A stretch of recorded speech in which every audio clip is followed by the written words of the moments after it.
All right, let's stay with this particular story and speak to security analyst Azania Mnisi. Azania, good evening to you, and thank you so much for your time. Perhaps we start with Mr. Fadiel Adams, because now Parliament has just released a statement to say that they've got no records of him, reporting a laptop that would have been frozen or taken in and, out of repairs, as he was suggesting to the Commission that Parliament is aware that he is, battling with his laptop. And now, unfortunately, Parliament is not supporting his case and saying that, in fact, it couldn't be further from the truth. Good evening, Bongwe. In the words of the chairperson of the Madlanga Commission, Justice Madlanga, it is unbelievable, obviously, what he brought to the Commission. I think he had in his mind to think that the Madlanga Commission is equivalent to the Parliamentary Ad Hoc Committee, where he could do as he wish. That is not the case, and I think he should have respected himself a little bit much better, to respect also the Commission to be well prepared, looking at the fact that the request for him to appear, or the request for him to furnish the Commission with a statement, was sent as late as October last year, which he did not honor. So it says a lot about his personality and professionalism and the lack thereof. Thank you. When you listen to Ms. Ramsamy today, and I know that, she's had a lot to say about her own version when it comes to how she describes, a lot of the events at IDAC, for example. Today we hear about this, the allegations that there was this incomplete IGI report that would have then been provided. And then at the same time, we hear about allegations that Advocate Johnson and her husband seemed to have a problem with a brigadier who was also working within crime intelligence. Does it paint a picture of an obsession with crime intelligence and trying to, find whatever they can at all cost? Or could there have been something else going on here in your view? For sure. The name of Advocate Andrea Johnson is further going down the mud in terms of how she carried herself, and in a manner in which the information is coming out at this point in time, which clearly reveals that there were confusion. There was confusion in terms of professional talk and pillow talk in how she carried herself. Even though in the ad hoc committee in Parliament, she tried to distance herself in mixing business with pleasure. But this is what we see. And the lack of professionalism, again, is coming very strongly. And that very obsession of the crime intelligence, where things are taken personal than professional.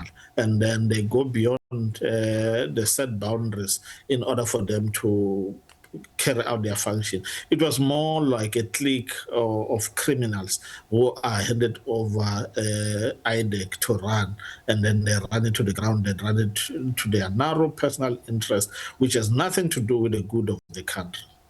And I want to stay with something that you said, because it was going to be my next question, to say, what does it mean for her testimony to the ad hoc committee then? Because I remember at the time, she even faced questions, for example, around, the interview that her husband would have had, the job interview, that is, and she was then part of that. And, being asked, did you not even know at all the night before that he would have been going for this job interview? Why didn't you recuse yourself earlier? And he painted a picture of, really not having discussed a lot of this with him. He saying she didn't know a lot of the detail as far as that was concerned. But here we are with allegations that kind of, that prove differently. So what does it mean then for the ad hoc committee that is still going to, basically give us its own report on what they think about her own testimony? The ad hoc committee are going to be very kind with it, because it does not have the tools that the Madlanga Commission has in terms of investigation.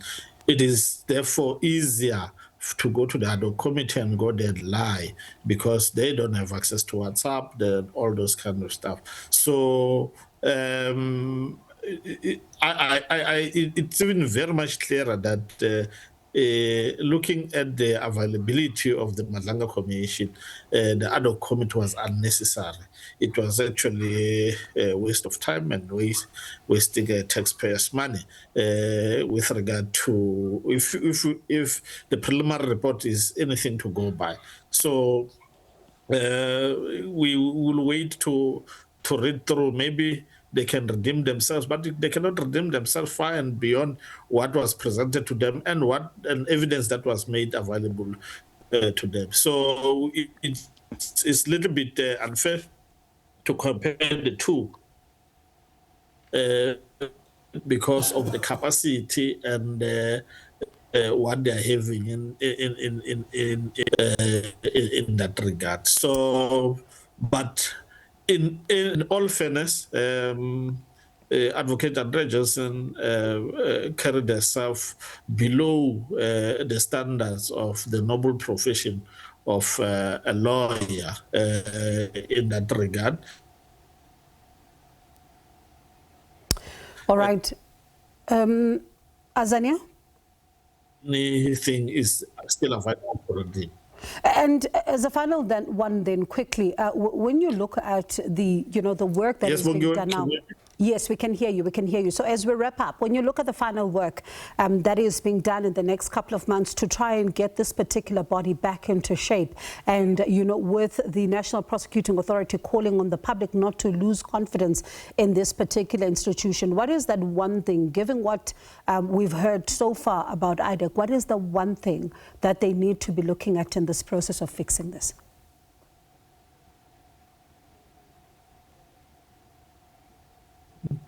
The judge that is oversees IDAC was not there. Now it's there.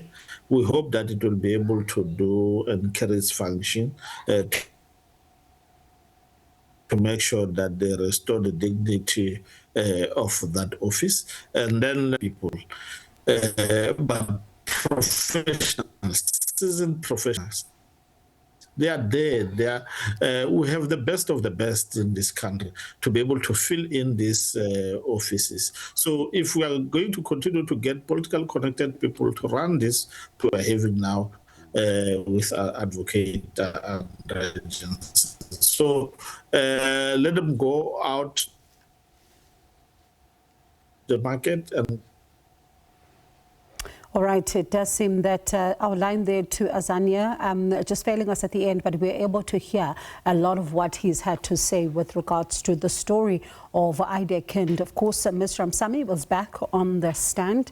In fact, I could even say back in the Madlanga Commission on Friday. And then we'll get them to hear from a new witness tomorrow. But of course, a lot of questions, as you're seeing there on the side of the screens, are going to be asked about this issue of the laptop. Fadiel Adams saying that it was broken. Parliament was aware it was being fixed. But now Parliament saying, no, in fact, that couldn't be further from the truth. So we'll continue then to bring you installments and just looking at the day's, proceedings in the Madlanga Commission. That is independent security analyst Azania Mnisi.